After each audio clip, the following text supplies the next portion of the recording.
നമ്മൾ സീരിയസ് ആയിട്ട് പ്രോജക്റ്റിലേക്ക് പോകുന്നത് ഞാൻ 4th ഇയറിൽ പഠിക്കുമ്പോഴാണ്. അന്ന് നമുക്ക് ഭയങ്കര വേണ്ടപ്പെട്ട ഒരു ക്ലയൻറ്റാണ്. ലൈക്ക് ഇറ്റ്സ് വെരി, എനിക്ക് ഭയങ്കര മെൻറ്ററെ പോലെ കാണുന്നത് UK പിള്ള സാർ എന്ന് പറയും.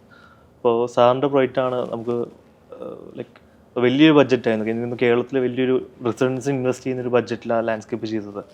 അപ്പോൾ ചെറിയ പ്രായമുള്ള എന്നെ അത് വിശ്വസിച്ച് അദ്ദേഹം അത് ഏൽപ്പിച്ചു.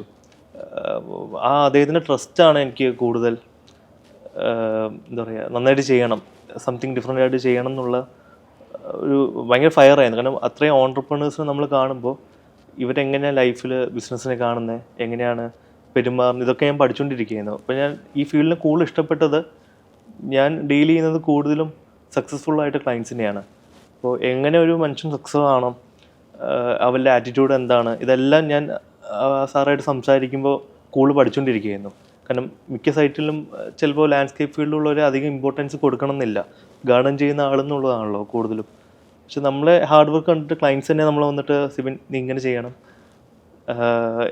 നീ ഇങ്ങനെ പെരുമാറണ്ടേ, നീ എന്തിങ്ങനെ പറഞ്ഞ് നമ്മളൊരു ഫാമിലി മെമ്പറെ പോലെ നമ്മൾ വളരാൻ വേണ്ടിയിട്ട് ഒരുപാട് സപ്പോർട്ട് ചെയ്ത ക്ലയൻസ് ആണ്. അപ്പോൾ അതൊക്കെ ലൈഫിൽ ഒരുപാട് നമ്മളെ ഹെൽപ്പ് ചെയ്തിട്ടുണ്ട്. ഒരു പ്രോപ്പർ ഡിസിഷൻ എടുക്കാൻ ഹെൽപ്പ് ചെയ്തിട്ടുണ്ട്.